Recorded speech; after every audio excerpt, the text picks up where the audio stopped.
उसी को जीने का हक है इस जमाने में जो इधर का लगता रहे और उधर का हो जाए। और आज लोग ये कह रहे हैं कि बीजेपी ने खरीद लिया राघव चड्ढा को, राघव चड्ढा बिक गए। राघव चड्ढा की भी धुलाई हो गई है क्या नहीं कमाया उस पार्टी से? आप बोल रहे हैं कि नहीं हमने 15 साल जमानत दे दी है। अरे आप 15 साल अकेले घर में बैठे होते ना राघव चड्ढा साहब, तो भी आपको कोई पूछना हो रहा था। एमएलए बनाया, मेंबर ऑफ पार्लियामेंट बनाया और उस हैसियत पे पहुंचाया कि लोग आपको जाने। अदरवाइज चार्टेड अकाउंटेंट तो 1000 पड़े हैं दिल्ली में। बीजेपी को राघव चड्ढा ऐसे आदमी 450 भी आया तो भी फर्क नहीं पड़ता। वसीम बरेलवी साहब ने क्या खूब कहा है कि उसी को जीने का हक है इस जमाने में जो इधर का लगता रहे और उधर का हो जाए। ये शायरी आजकल लोग सोशल मीडिया पे राघव चड्ढा को डेडिकेट कर रहे हैं। जब से वो 7 सांसद लेके बीजेपी में शामिल हुए हैं, 22 लाख से ज्यादा उनका इंस्टाग्राम पे फॉलोवर कम हो गया है। लोग उनको लगातार अनफॉलो कर रहे हैं।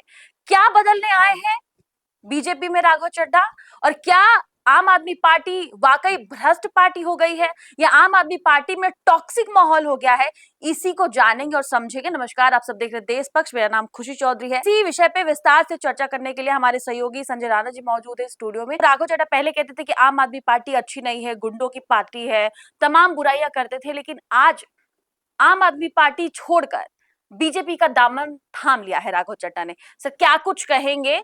राघव चड्ढा के बीजेपी में आने से कई सवाल खड़े हो रहे हैं। जो संजय सिंह है आम आदमी पार्टी के, उन्होंने भी बहुत सारी ऐसी बातें कह दी, क्योंकि पहले ऐसे बोल थे उनके और अब बोल बदल गए हैं। उन्होंने ही कहा था कि कोई ऐसी रकम नहीं है जो राघव चड्ढा को खरीद ले, और आज लोग ये कह रहे हैं कि बीजेपी ने खरीद लिया राघव चड्ढा को, राघव चड्ढा बिक गए। देखिए, जहां तक बात हो रही थी आम आदमी पार्टी, तो आम आदमी पार्टी में बल बोले बहुत हैं, मतलब एक से एक धुरंधर भरे हुए यहाँ पे।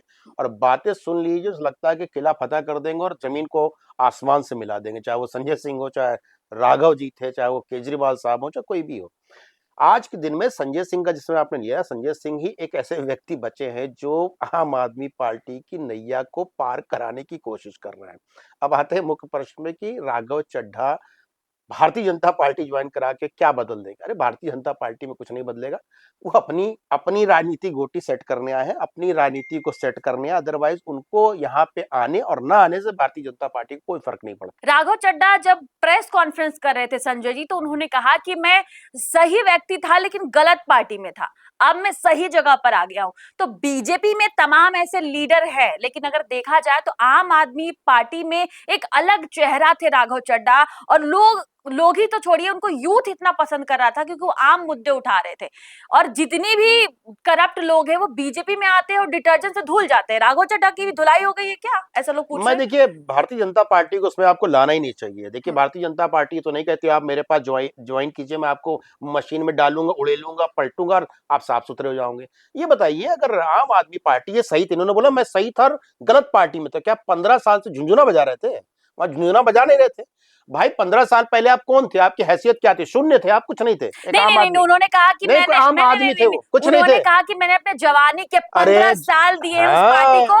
वो पार्टी आज अपने मूल सिद्धांतों से भटक चुकी है, जवानी के 15 साल दे दिए और पार्टी ने आपको कुछ नहीं बनाया। अरे आपको एमएलए बनाया, आपको एमपी बनाया और आपको एक ऐसा पदाधिकारी बनाया जो आप कहीं का चुनाव लीड कर सके, यानी पंजाब। आपने क्या नहीं कमाया उस पार्टी से? आप बोल रहे हैं कि नहीं हमने 15 साल जमानत दे दी है। अरे आप 15 साल अकेले घर में बैठे होते ना राघव चड्ढा साहब, तो भी आपको कोई पूछना हो रहा था। कम से कम अगर 2 फॉलोवर भी आपको मिले हैं ना, मिलियन तो बात के छोड़ दीजिए, 2 फॉलोवर मिले हैं तो उसके पीछे कहीं ना कहीं आम आदमी पार्टी का हाथ है। उसमें एक बात बताइए, उसमें राघव चड्ढा की मेहनत है कि नहीं? अपने मेहनत के बलबूते पे बने हैं ना। कौन कहता है मेहनत? उन्होंने खुद कहा कि अपने सीए चार्टेड अकाउंटेंट थे, उनकी करियर बहुत अच्छा था। उनको छोड़ के उन्होंने आम आदमी पार्टी को 15 साल जवानी के लिए, अब वो पार्टी करप्ट हो चुकी है। अच्छा, डॉक्टर ने कहा था आप आइए सीए का अपना पद छोड़ करके, अपना जो काम है छोड़ करके आइए, आम आदमी पार्टी ज्वाइन कर लीजिए। आम आदमी पार्टी ने उनको क्या नहीं दिया खुशी जी? एमएलए बनाया, मेंबर ऑफ पार्लियामेंट बनाया और उस हैसियत पे पहुंचाया कि लोग आपको जाने। अदरवाइज चार्टेड अकाउंटेंट तो 1000 पड़े हैं दिल्ली में, और जहां हम नोएडा में हम आप बैठे ना, ऐसे चार्टेड अकाउंटेंट कुछ नहीं तो 2000 मिलेंगे। कोई ना पूछ रहा उसको। अरे ये मत बोलिए कि मैंने 15 साल दिए। अरे 15 साल में आपने क्या क्या कमाया अभी तो गिना दो। आप ही नहीं गिना रहे हो, आप बार बार बोल रहे पार्टी। माना पार्टी खराब है, माना पार्टी करप्ट हो सकती है, लेकिन 15 साल तक बैठ के क्या लॉलीपॉप चूस रहे थे? ये बच्चे थे 2 महीने के, मतलब गोदी में खिला रहा था कोई? ना बाबू, सोना मत जाओ तुम बाहर, 15 साल तुम मेरे साथ रहो, उसके बाद ही कुछ काम मिलेगा। तो लॉलीपॉप खाने की उम्र तो थी नहीं, 27-28 साल के हो गए थे ना, तब जाकर के आपको एमएलए वो बनाया बार था। बार कहते थे कि बीजेपी में गुंडे लोग हैं, उस पार्टी में वो धर्म की राजनीति करते हैं। मतलब इतना उबालते थे, उबाल फेंकते थे कि बीजेपी ऐसी है वैसी है। और कुछ टाइम पहले से जब तनाव बना, केजरीवाल से जो आरोप लगे थे, उसके बाद से जो कोर्ट का फैसला आया, तब भी राघव चड्ढा साथ दिखाई नहीं दिए। उसके बाद से कुछ पोस्ट उन्होंने डिलीट कर दिया। मतलब पहले से तैयारी थी कि वो बीजेपी ज्वाइन करेंगे तो क्या बीजेपी को फायदा होगा या राघव चड्ढा को, ये भैया बताइए। बीजेपी को राघव चड्ढा ऐसे आदमी 450 भी आया तो भी फर्क नहीं पड़ता, ऐसा बिल्कुल कोई फर्क नहीं पड़ता। क्यों नहीं फर्क पड़ वो रहा? आदमी अपना विधानसभा चुनाव नहीं जीत सकता, वो आदमी लोकसभा का चुनाव नहीं जीत सकता, उसके आने से भारतीय जनता पार्टी क्या फर्क पड़ेगा? नहीं अगर लोग। फर्क पड़ना हो, सुनिए सुनील जी, हम्म। फर्क पड़ रहा होता ना तो हम्म। भारतीय जनता पार्टी गुलदस्ता लेके नहीं गए होते। भारतीय जनता पार्टी गुलदस्ता लेके इनके पास जाती, कहते मान्यवर आइए मेरे पास ज्वाइन कर लीजिए। ऐसे आदमी का कोई अस्तित्व नहीं होता। ये बताइए कि आपने बोला पोस्ट डिलीट कर लिए, भाई करप्ट पार्टी हो गए, केजरीवाल साहब जेल में चले गए। हम बताइए, सिंपल सी बात है, आपका नेता जेल में चले गया, आप आंदोलन कर रहे थे, आप तो बैठ के अपना आंख का इलाज कर, ऐसा कौन सा आंख का मोतियाबिंद घुस गया था? मुझे बताइए, ऐसा कौन सा मोतियाबिंद घुस गया था इसमें 4 महीने लग गए थे इलाज कराने में? और इलाज इंडिया में नहीं हो रहा, यही खुद बोलते थे ना मान्यवर कि हमारे यहाँ बहुत अच्छी फैसिलिटीज है हॉस्पिटल की, तो इलाज कराने लंदन क्यों चले गए थे? छोड़ देते हैं हम उस बात पे, अब आते हैं मुख्य मुद्दे पे। आपने कहा कि ये पार्टी ने हमको नुकसान पहुंचाया, भारतीय जनता पार्टी में को गाली देते थे। अरे बताइए, थूक के चाटना हो गया ना? तुम कैसे व्यक्ति उसी पार्टी को गुंडा, माफिया और अराजक तत्वों की पार्टी बोल रहे हो, करप्ट पार्टी बोल रहे हो, उसी में आगे गुलदस्ता ले खड़े हो गए, तो थूक के चाटने वाला व्यक्ति को क्या बोला जाता है सर समाज में? आप जानते हैं। राजनीति में ये सब तो चलता है ना संजय जी, राजनीति में तो ये सब चलता है। और राघव चड्ढा ने पहली बार तो ऐसा किया नहीं है। लेकिन ये बताइए ना, राघव चड्ढा को आप बता रहे कि फायदा नजर आ रहा है, बीजेपी को क्या फायदा? लोग ये भी कह रहे हैं कि पंजाब चुनावों में अहम भूमिका रहेगी राघव चड्ढा की, पंजाब हाथ में आ सकता अरे है राघव रे चड्ढा रे के अरे आने की रे वजह रे से। रे अरे खुशी जी, गजब की बात करते हैं। राघव चड्ढा ना हो गए अमित शाह हो गए, राघव चड्ढा ना हो गए लगता है कि वो अहमद पटेल हो गए, राघव चड्ढा ना हो गए ऐसा लग रहा है कि वो योगी आदित्यनाथ हो गए। अरे मान्यवर राघव चड्ढा है, वो भूला ना आपको, वो पंजाब चुनाव तो भूल जाइए। ये वो व्यक्ति यूथ की अपनी आवाज थे कौन सी संजय यूथ? जी, यूथ की कौन सी आवाज यूथ? थे। उनके फॉलोअर को देखने में चिकना यूथ चुपड़ा, की अरे बातें सुनिए, कोई यूथ उठाते नहीं थे था, वो कोई यूथ नहीं संसद था, में। कोई यूथ यूथ नहीं थी। सुंदर दिखते थे, लाखों लड़कियां फॉलो करती थी, लाखों लड़कियां फॉलो करती हैं। और यूथ की आवाज क्या होती है? अगर यूथ की आवाज होती तो 22 लाख, आपने बताया, मैंने नहीं बताया, 22 लाख लोग उनको टाटा बाय बाय करके तो नहीं गए होते अगर यूथ की आवाज होते। अरे भाई, आप जिस पार्टी को गाली दे रहे थे कुछ दिन पहले तक गुंडों की पार्टी थे, आके लेट गए हो, और लेट के नहीं, संज्ञा एकदम लेट के दंडवत हो गए हो। और भारतीय जनता पार्टी को ऐसे नेताओं की कोई जरूरत नहीं है। और जितने के जितने 7 सांसद आए, बोलना नहीं चाहिए, ये इंडस्ट्रियलिस्ट है, अपने फायदे के लिए आए। इनका फायदा ना होता तो केजरीवाल को छोड़ते। हम बोले केजरीवाल दुनिया का सबसे बेकार नेता, मान लिया मैंने आपके कहने पे, लेकिन ये बताइए, उसी केजरीवाल ने इसको नेता बनाया, उसी केजरीवाल ने इन सबको नेता बनाया, उसी केजरीवाल ने नाम दिया, उसी केजरीवाल ने प्लेटफॉर्म दिया। कम से कम आप छोड़िए पार्टी, कोई बुराई नहीं है, आप तो इस छोड़ने का पार्टी से रीजन उतार क्या जाइए। लग रहा है आपको? मतलब राघव चड्ढा ने फिर उसी पार्टी को क्यों छोड़ दिया और भ्रष्ट और टॉक्सिक इन्वायरमेंट वाला पार्टी क्यों नहीं बता रहे राघव कहेगा, चड्ढा जी? नहीं कहेगा भ्रष्ट और टॉक्सिक। अगर भ्रष्ट और टॉक्सिक था, आज हुआ है क्या? योगेंद्र यादव को कितने साल पहले निकाला गया? साजिया इल्मी को कितने साल पहले निकाला गया? आप बताइए, प्रशांत भूषण को कितने साल पहले निकाला गया?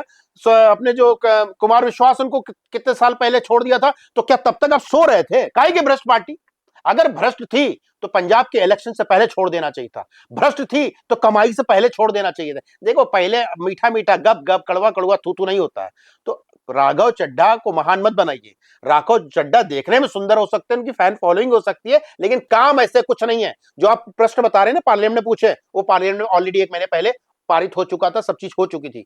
ये सब कहानी थी, ब्रांड बिल्डिंग थी, और इस पे पैसे खर्चे गए थे, पेड पीआर था।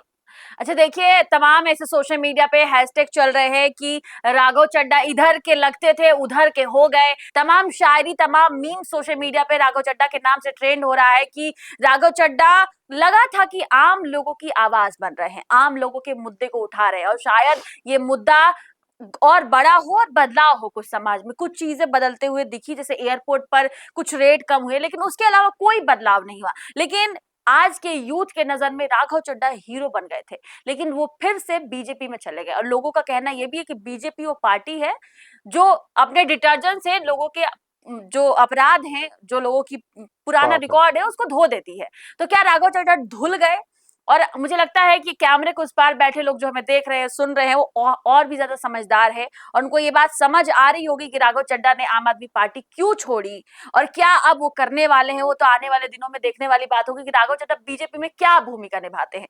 लेकिन ये जो पेड पीआर चल रहा था, जो ये सवाल उठाए जा रहे थे, जिसकी वजह से आज लोग उनको अनफॉलो कर रहे हैं, आपको क्या लगता है राघव चड्ढा को ऐसा क्या समझ आया कि उन्होंने पार्टी क्यों छोड़ी, आगे की क्या कुछ समीकरण बनते हुए राजनीति में दिखाई दे रहे हैं? अपनी राय कमेंट सेक्शन में जरूर बताइएगा। देश पक्ष देख रहे थे आप, मेरा नाम खुशी चौधरी। उम्मीद करती हूँ कि आपको हमारी ये वीडियोस अच्छी लगती होंगी। अगर अच्छी लगती है तो लाइक करिएगा और भी ज्यादा अच्छी लगती हो तो चैनल को सब्सक्राइब करना बिल्कुल ना भूले। बहुत बहुत शुक्रिया।